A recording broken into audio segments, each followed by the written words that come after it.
साइब हमारे गांव का खूबसूरत लड़का और सरदार का बेटा था। एक दिन स्कूल जाने के लिए घर से निकला तो रास्ते में एक लड़की गुल महक नज़र आई जो अपनी भेड़ें चरा रही थी। इसको वो बहुत अच्छी लगी। इस ध्यान में इसके कदम सुस्त हो गए और वो ताख़ीर से स्कूल पहुंच सका। फिर अगले दिन भी यही हुआ। आज गुल महक ने खुद ही कलाम किया, तुम रोज़ इधर से क्यों जाते हो? क्या तुम्हें खबर नहीं है कि इधर स्कूल है और मैं स्कूल जाता हूँ? वो कहने लगी कि मुझे शक है, मेरी एक भेड़ गुम हो गई है। मेहरबानी होगी ज़रा इनको शुमार तो कर दो। चालाक लड़की ने कई बार भेड़ों को शुमार करवाया, हालांकि कोई जानवर भी कम नहीं हुआ था। इसी चक्कर में आज फिर स्कूल से देर हो गई और अपने उस्ताद के तंदो तेज़ सवालात का सामना करना पड़ा। अब ये रोज़ का मामूल हो गया कि जब साहिब स्कूल जाने के लिए इधर से गुज़रता और महक झाड़ के कांटे की तरह उससे उलझ जाती और स्कूल से देर करा देती। एक दिन उस्ताद ने इसके बाप से शिकायत कर दी कि क्या वजह है जो आपका साहिबजादा रोज़ाना स्कूल देर से आता है। बाप ने लड़के को ताकीद की कि आइंदा वक्त पर स्कूल पहुंचने की कोशिश किया करो, वरना उस्ताद की छड़ी से तुम्हें कोई नहीं बचाएगा। अब गुल महक इसको रोकती मगर वो ना रुकता, भागता ही जाता कि कहीं इसके वालिद पर ये बात ना खुल जाए कि वो एक चरवाहन की जुल्फ़ का असीर हो गया है। मैट्रिक के इम्तिहान जूं तूं दिए, फिर गुल महक के साथ सरसब्ज़ व शादाब वादियों में घूमने लगा। ऐसी बातें कहाँ छुपती हैं। इनकी मुलाकातों की खबरें चारों जानिब फैलने लगीं। सरदार साहब को भी पता चल गया।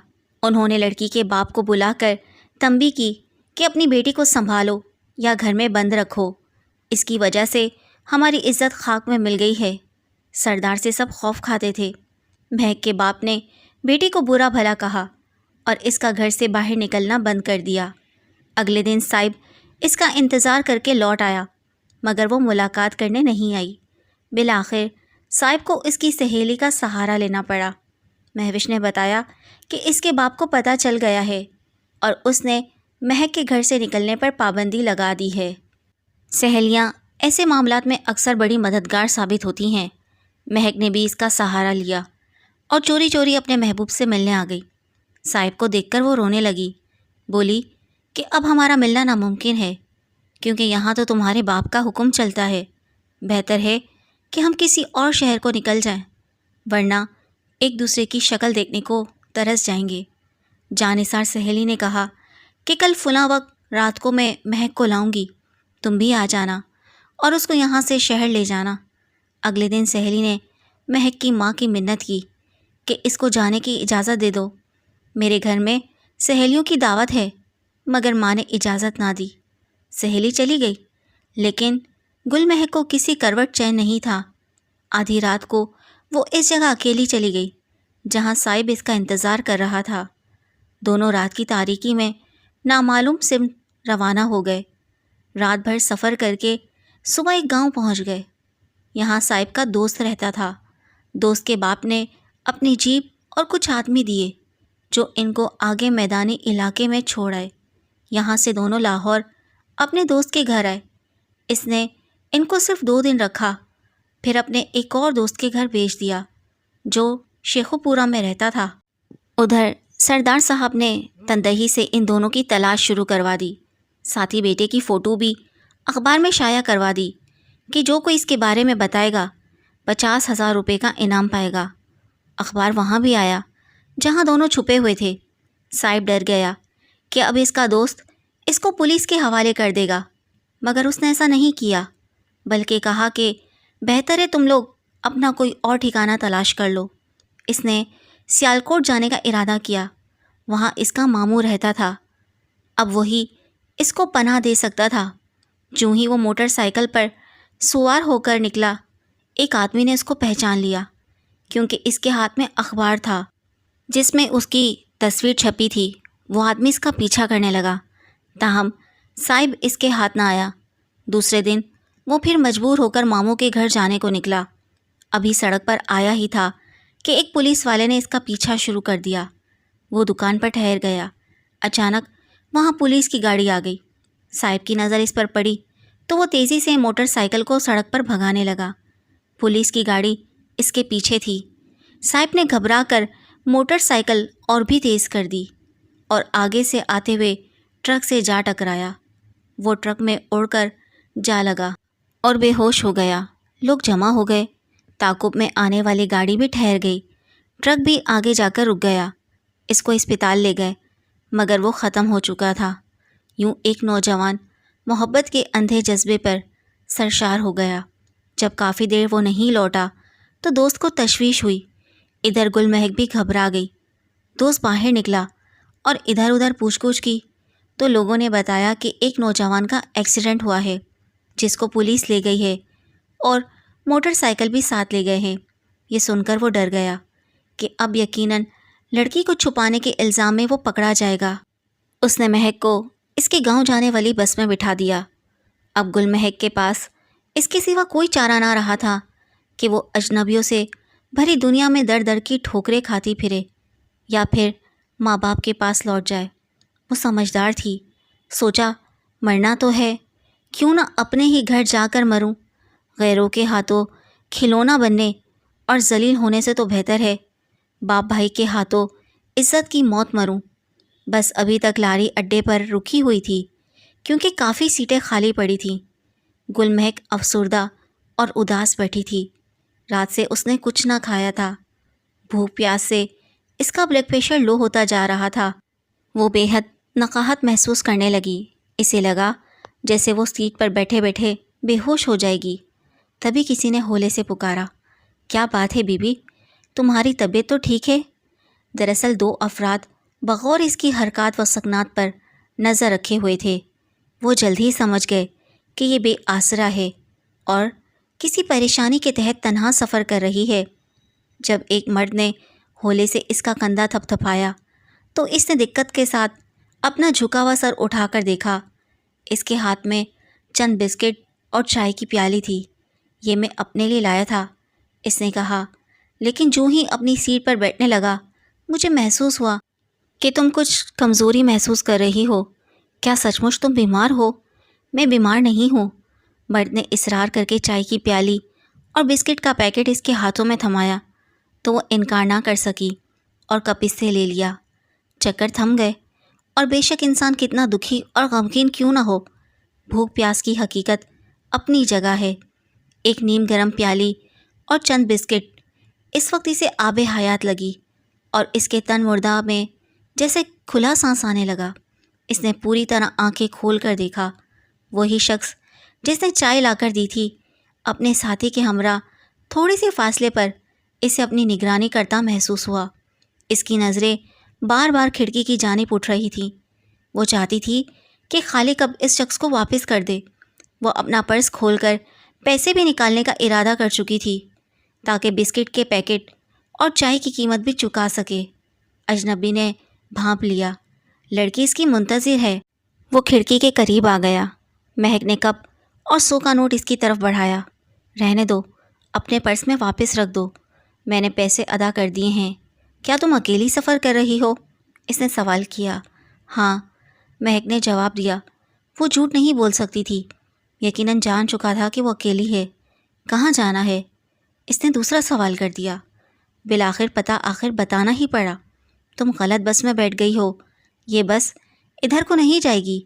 तुमको किसने इसमें बिठाया है? मेरे एक रिश्तेदार ने। तभी अजनबी ने इसे गौर से देखा। गुलमहक के चेहरे से रंग और महक सब उड़े हुए थे। इसका चेहरा इस कदर मुरझाया हुआ और आंसुओं से धुला लग रहा था जैसे अभी अभी अपने किसी प्यारे की मैयत से उठकर आई हो। वो रिश्तेदार बस के रवाना होने तक रुका क्यों नहीं? इसे जल्दी थी वापस जाने की। अच्छा, टिकट तो होगा तुम्हारे पास, मुझे दिखाओ। महक ने पर्स से निकालकर टिकट दिखा दिया। ये तो कोई तुम्हारा दुश्मन ही कर सकता है जिसने तुमको गलत बस में बिठा दिया है। ये तो खुशाब तक का टिकट है, ना कि नौशहरा का और ना वादी सून का। वो घबरा गई। इसे तो वादी सून का रास्ता भी पता ना था। आते हुए साहिब साथ था। ज़िंदगी में पहली बार गांव से निकली थी। भला इसे इन रस्तों, बसों, लारियों और वैगनों की क्या खबर थी? अभी वो सोचों में गुम थी کہ مسافر ایک کے بعد ایک سوار ہونے لگے۔ تبھی وہ اتر گئی کیونکہ بس اب چلنے والی تھی۔ وہ اجنبی اسے عورتوں کے لیے مخصوص انتظار گاہ میں لے گیا اور بولا یہاں بیٹھ جاؤ، ناشتہ وغیرہ کر لو، ابھی وادی سون کی طرف جانے والی بس کے آنے میں کافی ٹائم ہے۔ مہک نے ناشتے سے انکار کر دیا۔ آنکھوں میں تو صاحب کے ایکسیڈنٹ کا منظر جمع ہوا تھا، دل میں اس کی جدائی کا درد لہریں لے رہا تھا۔ کہاں کا ناشتہ اور کھانا، بس چائے کافی ہو گئی۔ اسے انتظار گاہ میں چھوڑ کر اجنبی اور اس کا ساتھی بظاہر معلومات کی خاطر ٹکٹ کاؤنٹر پر چلے گئے۔ 15 منٹ بعد وہ لوٹے اور مہک کو بتایا کہ خوشاب جانے والی بس تو صبح چلی گئی تھی اور اب وہ بس کل صبح آئے گی۔ یہ سن کر مہک پریشان ہو گئی۔ تم رات کہاں رہو گی؟ جہاں کہتی ہو ہم تم کو پہنچا دیتے ہیں۔ کل صبح 7 بجے سے قبل ادھر آ جانا، وادی سون والی سواری تم کو مل جائے گی۔ وہ گنگ بیٹھی تھی۔ لگتا ہے رات رہنے کو تمہارا کوئی ٹھکانہ نہیں ہے۔ اگر مجھ پر بھروسہ کرو تو میرے ساتھ میرے گھر چل سکتی ہو۔ گھر میں میری بیوی بچے ہیں، رات ان کے پاس رہ جانا۔ صبح تم کو تمہارے علاقے کو جانے والی بس میں سوار کرا دیں گے۔ میں یہاں انتظار گاہ میں بیٹھ کر رات گزار لوں گی۔ تمہاری مرضی ہے۔ مسافر تو آدھی رات تک چلے جائیں گے، یہ جگہ تمہارے لیے محفوظ نہیں ہے۔ پولیس بھی رات کو چیکنگ کرتی ہے، مگر وہ ان اجنبیوں کے ساتھ کسی طور پر جانے کے لیے راضی نہ تھی۔ تبھی ایک شخص نے اپنے ساتھی سے کہا چلو چلتے ہیں، ہماری بس نکل جائے گی، دیر نہ کرو، یہ لڑکی تو ہمیں لے ڈوبے گی۔ بس واقعی آہستہ آہستہ اڈے سے نکل رہی تھی۔ وہ دونوں تیز قدموں سے چلے۔ تبھی مہک نے خود کو اکیلا اور غیر محسوس کیا اور اجنبی کو پکارا۔ اجنبی ٹھہر گیا۔ دونوں نے بس کو جانے دیا اور اس کی طرف لوٹ آئے۔ ہاں بولو، اب تو ہماری بس بھی نکل گئی ہے۔ ناچار وہ اٹھ کر ان کے ساتھ چل دی۔ وہ اسے کچھ آگے لے آئے جہاں ایک کار موجود تھی۔ انہوں نے اسے کار میں بیٹھنے کو کہا۔ اس کے سوا چارہ کیا تھا کہ وہ خود کو قسمت کے حوالے کر دے۔ وہ دھڑکتے دل کے ساتھ خدا کو زیر لب پکارتی جا رہی تھی، جانے اس کی منزل کہاں تھی اور آگے کیا ہونے والا تھا کہ دفعتاً ان لوگوں نے گاڑی کو بریک لگائی اور کچے میں اترنے لگے۔ گل مہک کا دل دھک دھک کرنے لگا۔ اسے سامنے پولیس کی گاڑیاں نظر آئیں۔ انہوں نے سڑک کی ناکہ بندی کی ہوئی تھی۔ آنن فانن پولیس نے ان کو گھیرے میں لے لیا۔ تینوں کو کار سے اتار لیا گیا۔ مہک کی نظر پولیس کے ساتھ آئے سردار پر پڑی۔ وہ سردار کو دیکھ کر ڈر گئی۔ جب سب تھانے آ گئے تو سردار نے تھانے دار سے کہا یہ ہماری اپنی بچی ہے، اسے حوالات میں رکھنے یا کوئی قانونی کارروائی کرنے کی ضرورت نہیں ہے۔ مہک سمجھی شاید پولیس اسے بچا لیتی، لیکن سردار ضرور اسے کسی کھائی میں پھینکنے جا رہا ہے۔ وہ اس شخص سے نہ بچ سکے گی۔ وہ رو رہی تھی کیونکہ سردار کو بیٹے کے حادثے کا زخم لگ چکا تھا، لیکن وہ اس درد کو سینے میں دبائے مہک کی تلاش میں نکلا تھا کہ اس کے گاؤں کی بچی کہیں غلط ہاتھوں میں نہ چلی جائے، اس کے گاؤں کی عزت، آبرو، عفت و عصمت کی مہک سے محروم نہ ہو جائے۔ ماں باپ اپنے بچوں کو جو بھی سزا دیں، مگر ان کو یہ گوارا نہیں ہوتا ہے کہ کوئی اور ان کو سزا دے یا وہ کسی بدگماش کی ہتھے چڑھ کر ان کے ظلم کا شکار ہوں۔ سردار نے اپنا بیٹا کھو دینے کے باوجود اپنے گاؤں کی بیٹی کو اغوا ہونے سے بچا لیا تھا۔ اس نے اس کے والدین کے حوالے کر کے کہا کہ میرے بیٹے کی قسمت میں ایسی موت ہی لکھی تھی۔ وہ سڑک پر جاں بحق ہوا سو ہو گیا۔ میں اللہ کی رضا پر راضی ہوں۔ سچ شکر کہ مہک مل گئی ہے اور ہمارے گھر کی عزت خاک ہونے سے بچ گئی۔ ایسے ہوتے ہیں سردار جو سر اونچا ہی رکھتے ہیں، چاہے فرش پر ہو یا تخت دار پر۔